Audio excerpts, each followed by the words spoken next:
മക്കളെ എല്ലാവർക്കും പുതിയ വീഡിയോയിലേക്ക് സ്വാഗതം. ഇന്ന് എനിക്കൊരു കാര്യങ്ങളോട് പറയാനുണ്ട്. എല്ലാവരും വീഡിയോ കാണുന്നുണ്ട്, പക്ഷെ ഒരാൾ പോലും നമ്മുടെ ചാനൽ സബ്സ്ക്രൈബ് ചെയ്യുന്നില്ല, ലൈക്ക് ചെയ്യുന്നില്ല. കമന്റ് അത്യാവശ്യം വരുന്നുണ്ട്, പക്ഷെ കാണുന്ന ആൾക്കാരുടെ അത്ര ഒരു കമന്റും ലൈക്കൊന്നും കിട്ടുന്നില്ല. അപ്പൊ അതിന്റെ ഒരു പരിഭവം എനിക്ക് പറയാനുണ്ട്.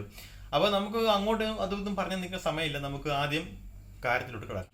ഫസ്റ്റ് എന്ന് പറയണത് നമ്മള് ബിഗ് ബോസിൽ നല്ല അടിപൊളി പാട്ടൊക്കെ ഇട്ടിട്ട് എല്ലാവരും ഡാൻസ് കളിച്ച് തുടങ്ങി. ഡാൻസ് കളിച്ച് തുടങ്ങിയ ശേഷം ഒരു പുതിയ ക്യാപ്റ്റനെ നമുക്ക് കിട്ടി. ആ ക്യാപ്റ്റന്റെ പേരാണ് ശ്രീതു. ശ്രീതു ക്യാപ്റ്റൻ എന്ന നിലയിൽ നല്ല രീതിയിലാണോ എന്നുള്ളത് എനിക്ക് നല്ല രീതിയിൽ ആവുന്നുള്ള കാര്യം എനിക്കൊരു ഉറപ്പില്ല. കാരണം ശ്രീതു ഇത്രയും ദിവസം അവിടെ കാണിച്ചു കൂട്ടിയതൊക്കെ നോക്കുമ്പോൾ ഒരു ക്യാപ്റ്റൻ ആകേണ്ട ക്വാളിറ്റി ശ്രീതുവിനുണ്ടെന്ന് എനിക്ക് തോന്നുന്നില്ല. ആ ഒരു കാര്യം എനിക്ക് പറയാൻ തോന്നി. ഇതിൽ രണ്ടാമത്തെ കാര്യം എന്ന് പറയുന്നത്, നമുക്ക് ഇതിൽ സിബിൻ പുറത്ത് പോകണമെന്ന് പറഞ്ഞ് ഭയങ്കരമായിട്ട് അങ്ങ് കിടന്ന് പുള്ളിയുടെ മാനസികമായിട്ട് പുള്ളി ഭയങ്കരമായിട്ട് തളർന്നു.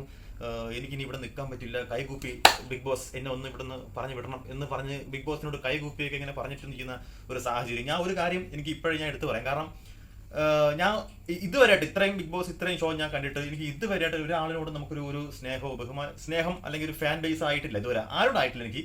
പക്ഷെ ഒരു കാര്യം പറയാതെ വയ്യ. എന്തെന്ന് വെച്ചാൽ നമ്മുടെ വൈൽഡ് കാർഡ് എൻട്രി ആയിട്ട് വന്ന ആളാണ് നമ്മുടെ സിവിൻ. അവൻ കാണിച്ച അത്രയും ഒരു സൂപ്പറായിട്ടൊന്നും ആരും നിന്നിട്ടില്ല വൈൽഡ് കാർഡ്. പിന്നെ റിയാസ് ഉണ്ടായിരുന്നു. റിയാസ് അത്യാവശ്യം നല്ല രീതിയിലാണ് പെർഫോം ചെയ്തിട്ടുള്ളത് കഴിഞ്ഞ സീസണിൽ, അത് പറയേണ്ട കാര്യമില്ല. ഞാൻ ഒരു താരതമ്യം ചെയ്യുന്നതല്ല, പക്ഷേ പുള്ളിക്കാരൻ നല്ല രീതിയിൽ തന്നെ ഒരു സംഭവം ഒരു ക്രിയേറ്റ് ചെയ്തിട്ടുണ്ടായിരുന്നു നമ്മുടെ ഗ്രൂപ്പിൽ, നമ്മുടെ ബിഗ് ബോസ് ഹൗസിൽ തന്നെ.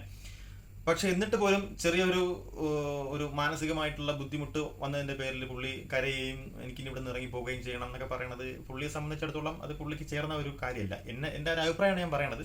പുള്ളിക്ക് അത് ചേർന്ന കാര്യമില്ല. ഞാൻ വിചാരിച്ചു പുള്ളി അത് ഓക്കെ ആവും, അതൊക്കെ തട്ടിക്കളഞ്ഞിട്ട് വീണ്ടും 2 ദിവസം കഴിയുമ്പോൾ ആക്റ്റീവ് ആവും എന്നാണ് ഞാൻ വിചാരിച്ചത്. പക്ഷെ പുള്ളി മാനസികമായിട്ട് ഭയങ്കര ഒരു ഡിപ്രഷനിലാണ് ഇപ്പോൾ പുള്ളി പൊയ്ക്കൊണ്ടിരിക്കുന്നത്. അതെന്തായാലും ഒരു സ്ട്രാറ്റജി അല്ല, അത് സ്ട്രാറ്റജി ആയിട്ട് നമുക്ക് തോന്നില്ല. ജാസ്മിനും ഗബ്രിയും കാണിച്ചത് സ്ട്രാറ്റജി ആയിരിക്കാം. കാരണം കുറച്ച് നേരം കൊണ്ട് തന്നെ പുള്ളി അവർക്ക് റിക്കവർ ആയിട്ടുണ്ടായിരുന്നു ആ ഒരു സിറ്റുവേഷനിൽ നിന്ന്. പക്ഷേ പുള്ളിക്കാരൻ കടും പിടുത്തം പിടിച്ച് നിൽക്കുകയാണെങ്കിൽ ഇവിടുന്ന് പോകണം എന്നുള്ള കാര്യം പറഞ്ഞുകൊണ്ടിരിക്കുകയാണ്. അപ്പോൾ ആ ഒരു കാര്യം എനിക്ക് പറയാതെ വയ്യ. പിന്നെ ഒരു കാര്യം, ഞാൻ ജാസ്മിൻ്റെയോ ഗബ്രിയുടെയോ ഒരു ഫാനൊന്നുമില്ല. പക്ഷേ അവരെ ഇപ്പം ആദ്യ ആഴ്ച മുതൽ ഈ ശനിയാഴ്ച വരെയുള്ള എല്ലാ ആഴ്ചകളിലും നന്നായിട്ട്, ശനി ഞായർ ദിവസങ്ങളിൽ നന്നായിട്ട് ഊക്ക് വാങ്ങിച്ച് കൂട്ടുന്ന ഒരാളാണ് ജാസ്മിനും ഗബ്രിയും അതേ കണക്ക് തന്നെയാണ്. പുറത്തായാലും ബിഗ് ബോസിനകത്തായാലും എല്ലാവരും നല്ല ഊക്ക് കിട്ടുന്ന ഒരു ആളാണ്. പക്ഷെ വേറെ കാര്യം എന്ന് പറയുന്നത്, ഈ ജാസ്മിൻ ഇത്രയും ഊക്കും കാര്യങ്ങളും ഇത്രയും നെഗറ്റീവ് സംഭവങ്ങളെല്ലാം കിട്ടിയിട്ടും പുള്ളിക്കാരത്തി ഒരു ഇഞ്ച് അനങ്ങിയിട്ടില്ല. ആ ഡ്രാമ കാണിച്ചു പോയി എന്നല്ലാതെ വേറൊരു കാര്യത്തിൽ എനിക്ക് ഇവിടെ നിന്ന് പുറത്തു പോകാമെന്നും പറഞ്ഞിരുന്നു. പക്ഷെ സിബിന്റെ അത്രമാത്രം ഒരു പ്രവൃത്തി പുള്ളിക്കാരത്തി കാണിച്ചിട്ടില്ല, ഗബ്രിയും കാണിച്ചിട്ടില്ല. ആ ഒരു കാര്യത്തിൽ ജാസ്മിനെ സമ്മതിക്കാൻ പറ്റും. അത്രയ്ക്കും ഒരു ഗട്സ് പവറാണ് പുള്ളിക്കാരത്തിക്കുള്ളത്. ആ ഒരു കാര്യത്തിൽ പുള്ളിക്കാരി സപ്പോർട്ടാണ് ഞാൻ ചെയ്യുന്നത്. പിന്നെ ഒരു കാര്യം എന്ന് പറഞ്ഞാൽ, നമ്മുടെ ഈ പൂജ നടുവേദന ആയപ്പോഴത്തേക്കും കൺഫെഷൻ റൂമിൽ നിന്ന് ഡോക്ടേഴ്സ് ഒക്കെ വന്ന് പുള്ളിക്കാരത്തെ കൊണ്ടുപോയി. ആ സമയത്ത് സിവിൻ കൺഫെഷൻ റൂമിലായിരുന്നു. ഞാൻ മാറിപ്പോയാണ്, കൺഫെഷൻ റൂമിലായിരുന്നു. ആ സമയത്ത് സിവിൻ ഡോക്ടറെ കണ്ട് കഴിഞ്ഞ ശേഷം തിരിച്ചു വന്നപ്പോഴത്തേക്കും പുള്ളിക്കാരത്തിനെ ഡോക്ടറെ കൊണ്ടുപോയി. അതിനുശേഷം ബാത്റൂമിലോട്ട് പോകുന്ന സമയത്ത് നോറയോട് പുള്ളിക്കാരൻ ചോദിച്ചു, പൂജയെ ഹോസ്പിറ്റലിൽ കൊണ്ടുപോയെന്ന് ചോദിച്ചപ്പോഴത്തേക്ക് നോറ ഒരു ഭയങ്കര ദേഷ്യത്തിൽ മിണ്ടാതെ ഇറങ്ങിപ്പോയി. അപ്പോൾ നോറ എന്ന് പറയുന്ന പുള്ളിക്കാരത്തി എനിക്ക് ഒട്ടും താല്പര്യമില്ല. കാരണം ചെറിയ വിഷയങ്ങൾ പോലും ഊതിപ്പിരിപ്പിച്ച് വലിയ വലിയ കാര്യങ്ങളാക്കി കൊണ്ടുപോകുന്ന ഒരാളാണ് ഈ നോറ.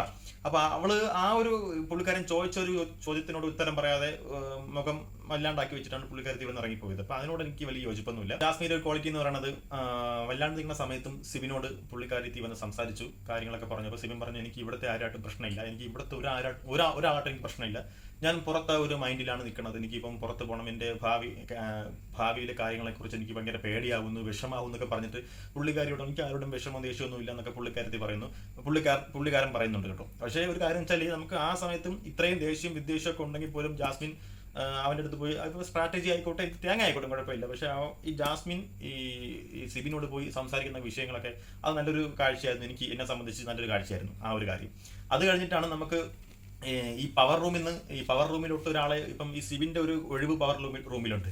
അതാണ് കോമഡി. പവർ റൂമിൽ സാധാരണ പറയുന്നത് ഈ പവർ റൂം അംഗങ്ങൾ എല്ലാവരും കൂടി ചേർന്നാണ് ഒരാളെ സെലക്ട് ചെയ്യുന്നത്, ഈ ഒഴിവിലേക്ക് ഒരാളെ സെലക്ട് ചെയ്യുന്നത്. പക്ഷെ ഇപ്രാവശ്യം അതൊരു ടാസ്ക് ആക്കി കൊടുത്തിട്ട് അതിൽ നിന്ന് ആദ്യം സെലക്ട് ചെയ്യുന്നത്. അതൊരു ആനയുടെയും പശുവിന്റെയും മോളിയുടെയൊക്കെ കഥ പറഞ്ഞാണ് ബിഗ് ബോസ് അതിന് ഒരു ഇതാക്കിയത്. അതായത് ഒരു കഥ പറഞ്ഞിട്ട് ആ കഥയിൽ നിന്നും കുറച്ച് ചോദ്യങ്ങൾ ചോദിക്കും. ഇതിൽ ഏറ്റവും കൂടുതൽ ആൾക്കാർ, ഇതിൽ ഏറ്റവും മൈൻഡ് ഗെയിമാണ്. അപ്പോൾ ഇതിൽ നിന്ന് ഏറ്റവും കൂടുതൽ ആൾക്കാർ ഉത്തരം പറയുന്ന ആളാണ് ഇതിൽ പവർ റൂമിലോട്ട് കയറുന്നത്. അപ്പൊ അങ്ങനെ ഈ ആനയുടെയും പശുവിന്റെയും മോളിന്റെയൊക്കെ കഥ പറഞ്ഞ് ഇതിൽ ഏറ്റവും കൂടുതൽ അതിലെനിക്കൊരു വിയോജിപ്പ് തോന്നി. ഈ കഥ പറഞ്ഞ് കഴിഞ്ഞ സ്പോട്ടിൽ തന്നെ ഈ ഗബ്രിനെ ബിഗ് ബോസ് വിളിച്ച് ചോദിച്ചു. കാരണം നമുക്ക് കഥ പറഞ്ഞു കഴിയുമ്പോഴത്തേക്കും കുറച്ച് നേരത്തേക്ക് നമുക്ക് ആ മൈൻഡിൽ ഉണ്ടാവും അത് നമുക്ക് എങ്ങനെയാണെന്നുള്ളത്. പക്ഷേ അത് കഴിഞ്ഞ് ഈ ഗബ്രി എല്ലാം 3 ഉത്തരം പറഞ്ഞു. അപ്പോഴത്തേക്കും ഗബ്രി ഓക്കെ ആയി. അത് കഴിഞ്ഞ് മറ്റേ അഭിഷേക് പറഞ്ഞു. പിന്നെ ജിൻഡോ ഒരു ഉത്തരം ശരിയാക്കിയിട്ടുള്ളൂ. അപ്പം ഈ താമസിക്കും തോറും നമുക്ക് ഈ കഥയുടെ ആ ഉള്ളടക്കം എല്ലാം മറന്നു പോകും. അതൊരു കാര്യമാണ്. പക്ഷേ ഗബ്രീനെ കൊണ്ടുപോയി ഫസ്റ്റ് കൊണ്ട് സംസാരിപ്പിച്ചത് അല്ലെങ്കിൽ ചോദ്യം ചോദിപ്പിച്ചത് അതിലൊരു ഫെയർ ഞാൻ കാണുന്നില്ല. ബിഗ് ബോസ് അങ്ങനെ ചിലപ്പോൾ ഒത്തുകളിയാവാം, ചിലപ്പോൾ അല്ലാതിരിക്കാം. എൻ്റെ അഭിപ്രായമാണ് ഞാൻ പറയണത്. അങ്ങനെ ആയിരിക്കാം. രണ്ടാമത്തെ വിഷയം എന്ന് പറയുന്നത്, അതിൽ ഗബ്രി വിജയിച്ചു. ഗബ്രി പവർ റൂമിലായി. ഗബ്രിനെ പൂവിട്ട് പൂജിച്ച് നമ്മുടെ റൂമിനകത്ത് കൊണ്ടുവന്നു, ഇരുത്തി. അങ്ങനെയുള്ള കാര്യങ്ങളൊക്കെ കഴിഞ്ഞു പോയി. അത് കഴിഞ്ഞതിന് ശേഷം വലിയ കോമഡി എന്ന് പറയുന്നത്, ഈ ജാസ്മിനും ഈ ഗബ്രിക്കും എത്ര കിട്ടിയാലും പഠിക്കൂല എന്നുള്ളതാണ് ഏറ്റവും വലിയ സത്യം എന്ന് പറയുന്നത്. ഈ പവർ റൂമിലെ അംഗമായതിനു ശേഷം ഗബ്രിയും ജാസ്മിനും കൂടി ഇങ്ങനെ കിടക്കുന്ന സമയത്ത് ജാസ്മിൻ പരുവം പറയുന്നുണ്ട്. അതായത് ഗബ്രി, നീ ഇപ്പൊ എന്നെ കെട്ടിപ്പിടിക്കുന്നില്ല, നീ മറ്റുള്ളവരെ കെട്ടിപ്പിടിക്കുന്നു, നീ എന്നെ കെട്ടിപ്പിടിക്കുന്നില്ല എന്നൊക്കെ. ഇവളെ കെട്ടിപ്പിടിക്കാൻ വേണ്ടി മാത്രമാണെന്ന് തോന്നുന്നു ഇവളെ ഈ ഇട്ടിനകത്ത് കൊണ്ടുവന്നത്. വല്ലവന്മാരായിട്ട് കെട്ടിപ്പിടിച്ചു അങ്ങ് പോവുക. ഇതാണ് ഇവളൊക്കെ ഈ സ്വഭാവം. എനിക്ക് അതിനോട് താല്പര്യമൊന്നുമില്ല. ഒരുമാതിരി വൃത്തിയിട്ട സ്വഭാവം ഈ പെണ്ണിന്റെ, ഈ ജാസ്മിൻ്റെ. അത് കഴിഞ്ഞതിന് ശേഷം ഇത് ആൾക്കാരെ നോമിനേഷൻ ചെയ്യാൻ പറഞ്ഞു. അതിൽ ഏറ്റവും കൂടുതൽ വോട്ട് കിട്ടിയെന്ന് പറഞ്ഞാൽ അൻസിബയ്ക്കാണ്. 10 വോട്ട് കിട്ടി. 10 വോട്ട് അൻസിബയ്ക്ക്, 8 വോട്ട് അബിക്ക് കിട്ടി. അബി എസ് ആണോ എനിക്കത് കൃത്യമായിട്ട് ഓർമ്മയില്ല. അത് കഴിഞ്ഞ് 4 വോട്ട് അർജുനും, 3 വോട്ട് നന്ദന നോറയും കൂടെ ഷെയർ ചെയ്തെടുത്തിട്ടുണ്ട്. 2 വോട്ട് അപ്സരയ്ക്കും. റസ്മിൻ പിന്നെ, അതായത് നമുക്ക് ചുരുക്കി പറഞ്ഞു കഴിഞ്ഞാൽ ഈ പവർ റൂമിലെയും ക്യാപ്റ്റന്റെയും സ്ഥാനം ഒഴിച്ചു വെച്ച് കഴിഞ്ഞാൽ ബാക്കിയുള്ള എല്ലാവരും അടുത്ത ആഴ്ചയിൽ നോമിനേഷനിലുണ്ട്. അപ്പം പിന്നെ അത് കഴിഞ്ഞിട്ടാണ് നമ്മൾ ഈ പല്ല് നോക്കി ഇത് പറയാന്നുള്ളത്. ആരെ പല്ലാണ് നല്ല സൗന്ദര്യമുള്ള പല്ലെന്ന് നോക്കി പറഞ്ഞത്. അതിൽ നമ്മൾ അഭിഷേക് എസിന്റെ പല്ലാണ് സൂപ്പർ എന്നാണ് 3 പേര് അഭിപ്രായപ്പെട്ടത്. അതിനുശേഷം നമ്മുടെ സിബിൻ മാനസികമായിട്ട് ഭയങ്കര ബുദ്ധിമുട്ടൊക്കെ ആയിട്ട് നമ്മുടെ സൈക്കോളജിസ്റ്റിനെ കാണാൻ വേണ്ടി പോകുന്നു, സംസാരിക്കുന്നു, കാര്യങ്ങളൊക്കെ കഴിയുന്നു. പുള്ളിക്കാരൻ തിരിച്ചു വരുന്നുണ്ട്. ഇന്ന് വരെയും പുള്ളിക്കാരൻ തിരിച്ചു വരുന്നുണ്ട്. അതിൽ ഹാപ്പിയാണ് എല്ലാവരും, എല്ലാ മെമ്പേഴ്സും ഹാപ്പിയാണ്.